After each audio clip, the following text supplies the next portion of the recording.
Okay, so this morning we're going to look at the wealth gap and income inequality.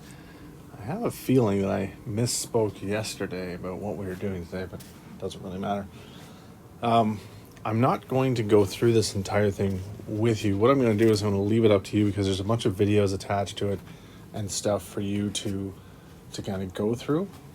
And then later on in the morning, I'm going to then introduce an assignment that's going to take today and tomorrow because there's going to be two parts to it. But I'll put that out later today. This morning, so it's not actually this morning, it's last night, according to when you're going to get this. But I have a presentation or whatever that I'm on Zoom with in the morning. So from 8 till probably 8:45. So I may not answer questions as quickly as possible or as quickly as usual at whatever, you know what I mean, in the morning, but I'll be on there by 9 and I'll get that next piece out with another video to kind of explain it. But I'm just going to kind of go through what we're looking at here.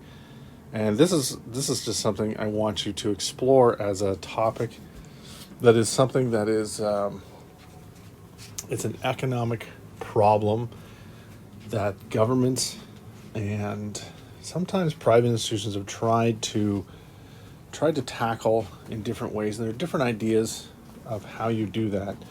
And we're going to kind of possibly, you're going to have choice, but this may be a problem that you're going to investigate. Okay? So like I said, I'm not going to go through the entire, or I'm not going to go through it bit by bit. You can go through it yourself. But I'm sure you've heard some of this stuff before. If you watch that, what was that movie? I think the movie The Other Guys, which is funny to reference that, the Will Ferrell and Mark Wahlberg movie.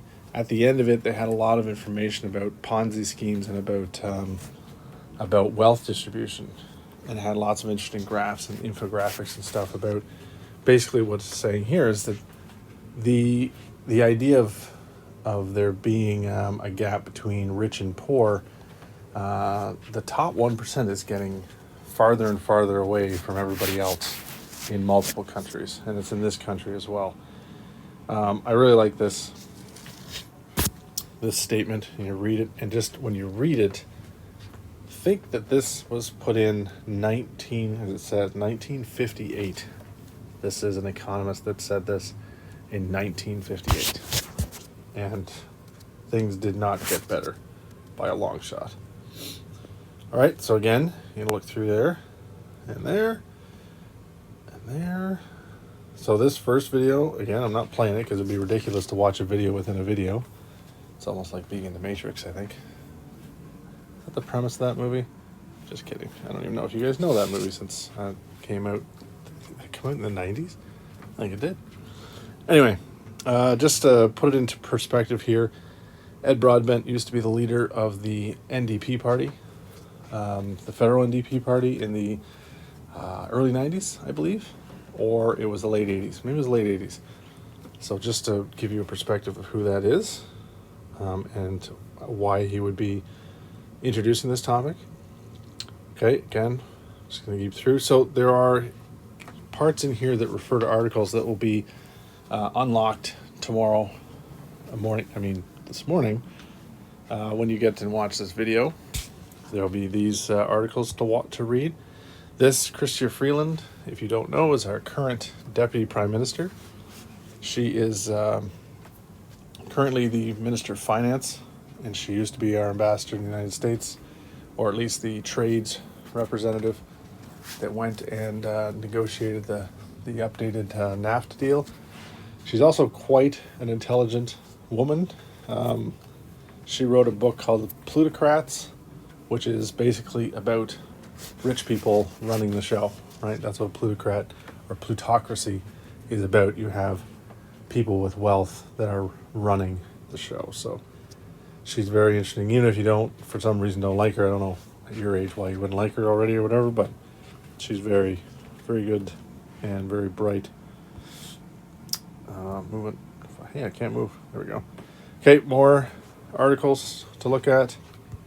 You see where this goes. This one I used to use. This video, I used to put this video up against a video of O'Leary. What's his first name? I want to say Timothy O'Leary, but that's definitely not it. What is his name? You know, the guy from Dragon's Den originally, and then from Shark Tank. He's known as the bad guy, and he plays this whatever. Doesn't matter. I used to have this one. You'll see this guy's got a lot of money, and he talks about how the rich are not job makers as they are portrayed, because that's the excuse why they should get breaks on taxes and stuff, because they create all the jobs. He says no. O'Leary says yes. And it's funny, just given my own opinions, which I won't share, just so you can form your own, but I was surprised different years of the course how students would go for one argument over the other. So that was the introduction. It used to be part of the very first part of this course, for just to think about employment and where jobs come from and all that kind of stuff. But anyway, you'll get to hear his part of it. Okay. Now, again, more articles. And then 2, so this one's about guaranteed minimum income or a raise in the minimum wage. So the debate about how to put more money into the lowest earners, wage earners in society. There's 2 schools of thought in terms of providing assistance. One is increasing the lowest, like the minimum wage, and continue to pay more for the lowest wage earners, or something called the universal basic income, which would provide money for people that don't make under a certain line, probably the poverty line, and so they're that have that money, and they wouldn't have to worry about all the necessities of life. Because remember, long before, it feels like long before, but it was just last week, I brought up Maslow's hierarchy of needs, and when you don't have those basic needs covered, studies show that you lose 20 points of intelligence, your IQ, and decision making, because your stress level affects your decision making. So something like a universal basic income would take that away and allow people to pursue things in a more clear-headed manner, make better decisions, pursue things they wanted. Would there be abuse? Of course there would be. This is the platform that Andrew Yang, who ran for the president of the United States as a Democrat, he tried to get the Democratic nomination. He was one of the many ones that eventually lost to Biden. That was his big thing, was the universal basic income. So what I want you to do to get out of this is the idea of that separation in society, right, between rich and poor. Get an idea, get a firm kind of grasp of what programs are out there or ideas are out there that might be able to solve that issue, and where you kind of land in there.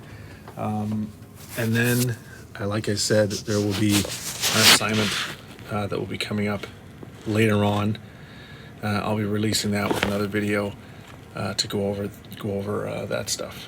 Okay, so for now, focus on this and enjoy, I guess. I don't know what to say. All right, I'll talk to you later.